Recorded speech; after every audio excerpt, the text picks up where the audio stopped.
My name's Lester Yuen. I'm the design director at Gensler. So I already talked to at least one person here that knows about my firm a little bit. But I'm going to talk about that a little bit, and then I'm going to sort of share the sketches that we've developed along, just talk about the process on how we started on this journey and how we've gotten to this point, and how I think this is just going to be a really amazing addition to an amazing city. And I always find it so pleasant to come back. Similar to Helen, I got here last night. I went out to dinner and I was sort of shocked at how many people were moving around, walking around downtown. And I thought, wow, this is just amazing downtown. And I'm so happy and privileged to be part of this. And I hope to be able to speak to all of you individually afterward. So I don't want to go into this too long, but Gensler, for those that don't know, we are a global firm. We have 52 offices around the world.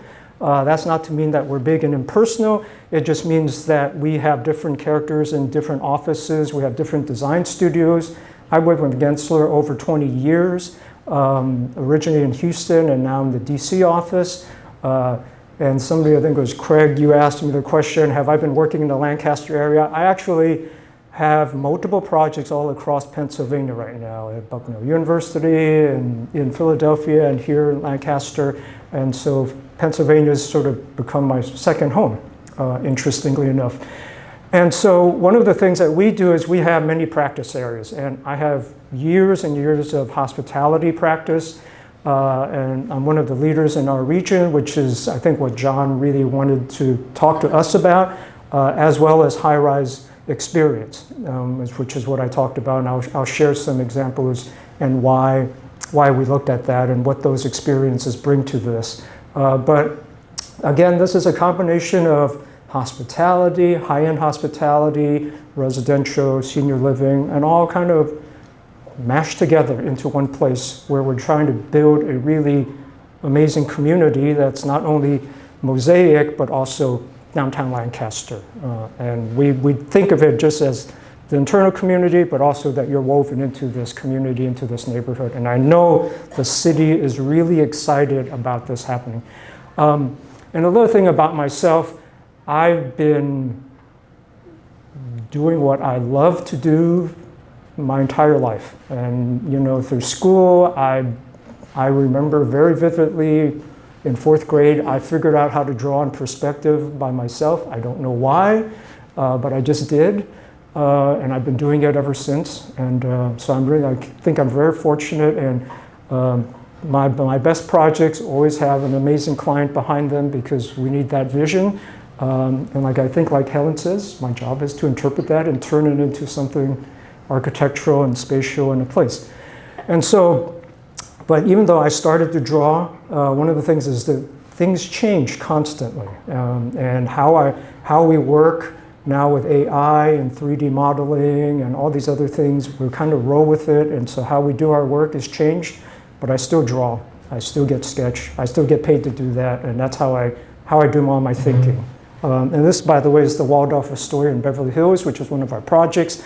So we have a lot of experience with different kinds of hospitality, casual, formal, high-end, and the whole range. And we use that experience to bring to our projects to leverage. And it's just, as Helen said, it's not just me. There's a whole team of experts behind me. And if nothing else, this past few years have kind of re-emphasized to us the importance that whatever we create is all about taking care of everybody, having a nurturing, a place that focuses on well-being, connections to nature, having daylight, having access to fresh air. So we've made a really strong effort at Mosaic to do that, and hope to share that with you as we go. This is, believe it or not, a surfing school with hotel rooms in Costa Rica, which these are all our Gensler projects. But again, well-being, yoga, taking care of yourselves, nutrition, these are all things that we talk about on these projects and how our designs can help support that. And again, it all resonates with what John and Helen and Marlon have always been talking to us about this project. And we always want our projects to be authentic. We want them rooted in a place. We don't want to come in and bring a cookie cutter solution to a project that is in a spot that is so special. And there's so much history in this location. We always want our projects to feel like they resonate with the place. So before we even started design, I made, I don't know how many trips up here to just spend time here, spend time with the Willow Valley folks and just talk about what the vision was before we even started designing. So we want to kind of immerse ourselves in that, hear the vision, and then we go down and get to work. And we are always sort of looking to inspire and create inspiring places that you want to wake up in and say, wow, I didn't know this was possible. And to me, a great client is one that keeps coming back to us. Before Mosaic, we had already done a number of renovation projects at Willow Valley. So we already knew the Willow Valley ethos and the culture. And so this is really just building on something that's really special and great. And this is a Four Seasons in the middle of the East. So we are looking at bringing a lot of that experience to this, and which is what John asked me. It's like, basically, John wanted to meet me and said, what's your high-rise experience? And tell me about your hospitality experience. And so these are some of our high-rise projects. They've been built in different places. Some of them are on the Northeast, some of them are on the West Coast, and we've done work all over the country. And then part of my process, as I said, I draw. I still draw. I draw on paper, I'll draw on your napkin, but I've learned to draw on the iPad eventually. So I do it electronically, I do it on paper. This is where I do my thinking. I can do this when John and Helen are telling me crazy ideas, and I'm like, okay, this is how we could do it. So I'm fortunate that I can share that. And so most of the time, when we do these projects, nobody sees these things except the client and maybe my teams. And so I'm really happy to share this a little bit and talk about how we've arrived at this solution. A little bit about me. I was born in San Francisco in Chinatown. So I'm a city kid all the way through. And if you've been to San Francisco, Chinatown, it's super urban. That's where I went to elementary school before I moved to LA. But those are my visions. My school playground was hard. There was no green anywhere. And my wife is from Manhattan, so we are both city kids. We love the cities. We love the things that are here available when you walk out the door. We love it that you can just walk out the door and you want to get coffee here, you want to go to dessert here, you want to go to a show over there, and do it all at the same time. So we'll talk a little bit about what we're doing here that kind of knits Mosaic into the fabric of the city. It's not going to be an isolated place, but it's all really kind of made for the residents to feel safe, but also be part of the community and be kind of connected very tightly.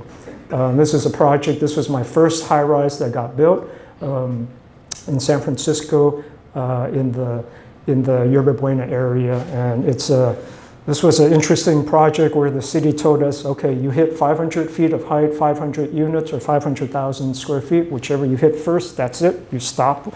So I think we got to 498,000 square feet and not quite 41 floors. So we have lots of high-rise experience, and so high-rises have their own challenges, however, and I'll have a project that I'll share some insights that we were designing that kind of helped us think about Mosaic as well. So the other thing we love to do is make connections, whether that's physical, whether that's visual. The projects that I really, really love are the things that change communities, change neighborhoods, that people come back and say, wow, we did not think this was possible here, and this is better than we thought. And so I like to think that, again, we have something here really special. Just to share a recent project that we just freshly photographed. This is Marriott's corporate headquarters in Bethesda, and this is the hotel that's part of that. It's the 8,000th hotel that Marriott's built, and their headquarters used to be in northern Bethesda, completely suburban location where nobody could take the train to. Everybody had to drive, and once you were there was no place to go for lunch. You had to get in your car. You couldn't walk anywhere. It was kind of isolated. They were having trouble getting people, young hirers, to go work for Marriott because they were like, wow, I didn't move to DC for this. I didn't want to move to DC to drive. I wanted to go to DC to be able to walk places. And they were also having trouble retaining people because of that. And so when they looked to move to downtown Bethesda, they said, well, it's really exciting, but we're also scared. They're in a building that used to be just a few floors, but sprawling. So they knew how to move around there. There were communities within the building. And one of the things that they were really afraid of when they went to a high-rise was, how do we make sure we still maintain this community of folks, because they have thousands of folks. And so it's really a vertical community, and we took the same approach that we thought about Mosaic, which is we are creating vertical communities. And we need to create connections, physical connections that help people move up and down. We need to create perches and visual connections so that if you're on one floor, you see somebody on another floor, or you're down here and you see somebody like, wow, that looks really exciting. They look like they're having cocktails. How come, what am I doing down here? I'm going to go up there. But you need to create that. You can't just create a stack of floors that are not connected. You need to create those opportunities and make that happen. So this was kind of being designed at the same time we were designing Mosaic. So we grappled with all those same questions. And this is the lobby at the headquarters. It has 3 floors. You can see the glass here is on the sidewalk, so folks can sit there, have daylight. They're visible. They can see folks in the community. The people in the community can see them. They have a coffee bar at the ground floor that is open to the public. The door is open on good days, so everybody's invited in, and so people can mix and mingle and be part of the community. They very much did not want to be isolated. They did not want to be a corporate, company behind the security desk. They wanted people to feel like they could just come back and forth to a point. You just can't get past the coffee bar. So again, it's still very important, as much as you want to build those connections, that we have a stopping point so that folks, the residents at Mosaic, feel safe and secure. And the beauty of this all is this intersection right now, before Southern Market happened, it was kind of dark because the newspaper plant was all about truck loading. And so we intentionally put the drop off, the front desk, everything facing this way, so we knew that this would be a 24/7 lit presence. There would always be somebody watching over this presence, this intersection, and it would change and extend the dynamic of downtown Lancaster down to this intersection. So that was always really important for us, and John really emphasized how important that was for us and the city. So I'm going to share a little bit about just our process. I drew as part of this, and we imagined all sorts of things. We like to say we design from the inside out, because as residents, you're always going to experience your unit. Your experience of the unit is going to be primary. We always then want to also figure out how to knit that together with how this fits into the city. We want to be a good neighbor. Architecturally, we want the community to be a good neighbors and the community to embrace this. So we went about thinking about ways at the same time we wanted to have a good presence here, so you would have spectacular views. We designed this with shoulders, which were sort of like lower masses, so we could get roof terraces further up. Every time we have a transition, we create roof terraces, chef's garden, green spaces, so that there are different tiers of outdoor space that is connected to indoor space. And that's how we leverage that in an urban situation. All these shoulders also mean that the footprint of the building is not a pure rectangle. Every time I have a shoulder, I get more and more opportunities to have units with corners, corner living rooms, corner glass, which is something that's really spectacular the higher and higher up you go. And there's no way to get around it. The higher up you go, the more spectacular the view is. And so back to this question about creating vertical communities. The beauty also of the site is that it goes from Vine Street up to the alleyway. It's about 18 feet. That lets me hide all the areas that service the building in a basement that's kind of hidden away. It doesn't take away from valuable street front presence for glass into ballrooms, lounges, retail space, or lobbies. So that was something that was really beautiful on the site that really worked to our advantage.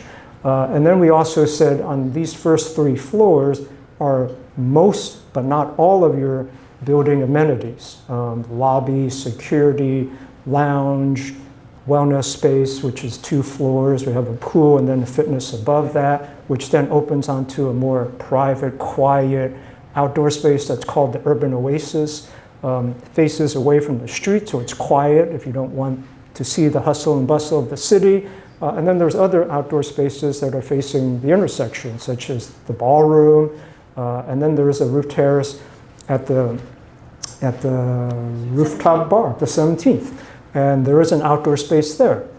So we have many, many different perches, and that's how we create a sense of community in a vertical situation, is sort of stack these things, but then find opportunities to make those connections. We also drew many different versions of what this might be. These are very early sketches looking at what that might be. And you know, when we started, John, you know, pushed us to say, you know, more height, more glass. Oh, we could do this, we could do that. And, you know, that's when we have the best architect-client relationship, is the client pushes me, and I try to push them a little bit too. And that's how we come up with a really amazing project in an amazing place.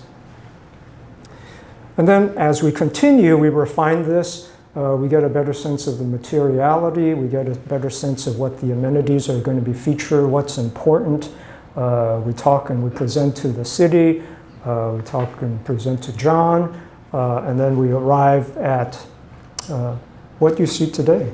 And through all of this, I continue sketching, whether it's from the exterior, whether it's looking at, this is a sketch where we were talking about, this is kind of cutting through the lobby and the glass wall in the lobby and the covered porte-cochere where all your guests can drop off, or you can drop off your car. It's covered. There will always be having somebody there that watches you 24/7, so the lights are always on, it's always safe, it's always secure, but it's also a very elegant, welcoming place to always come back home to. And as Helen said, there will be a bridge that connects to parking in the garage, but if you don't want to come this way, you can always park your garage and just go in directly. So there's always multiple opportunities in how you can come in and out into the project, whether it's through Beaver Street, which is the alleyway to Steinman Park, whether it's on Queen Street towards the convention center, or whether it's on Vine Street. There's multiple ways to go in and out. On the Beaver Street side, there's a direct path from the bike room and the fitness to go out there. So if you're riding a bike and you're sweaty, you don't have to come through the front lobby. You can just come through the back way if you don't want to be going through the front door all sweaty. So we tried to think about, I think about almost all those possibilities and what would support the guest experience first and foremost. And so why, how did we arrive at all of this? I think, this is the lobby lounge that's off to the lobby. You'll see on the second floor glass here. That's the glass to the ballroom. We try to create these sort of double high spaces everywhere we can. There's glass that you can kind of see and look at. This is at the corner, that's sort of the southeast corner facing this intersection. It will always be a glow. It'll be sort of almost a beacon in the neighborhood. This will open to an outdoor courtyard that will be very lavishly landscaped. So that connection between indoor and outdoor is really emphasized. In every place we have these amenities, where we have an outdoor space, there is a strong visual connection, and you will have access to go in and out at the same time. And then upstairs, right above where that double high space is, this is the ballroom. And this is a ballroom with the glass to the left, which is facing Queen Street, and then the glass in the background is the one overlooking that lounge space in the previous image. So we've kind of tried to make all these things kind of stack. And then on another floor above this are more social common spaces on top of that. And then lastly, I think this is my final slide. This was just to really show how we know that this will be the tallest tower in downtown Lancaster, but we also surrounded, if you look at the base, we've surrounded by 2-story buildings on Vine Street and Queen Street. both for retail, for the ballroom, and the fitness, to help transition this so that we're, in fact, there's only about 48 feet of this tower that ever touches a sidewalk. The rest of the tower is always set back, so that there is never this idea that there's this gigantic tower that's hitting you on the sidewalk. So it's a very friendly approach to the city, a very human-scaled approach on how we engage the neighboring sidewalks.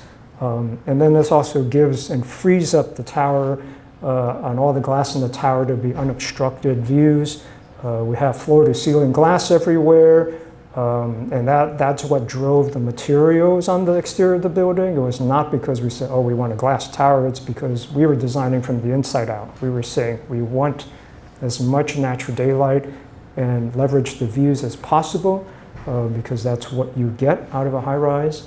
And so that's a little bit about how we were thinking about this design, and how I, as an architect, leading, I think as Helen said, a big group of people, have thought about this project. And I hope you share our excitement in this project and this contribution to downtown Lancaster. And very happy to be here.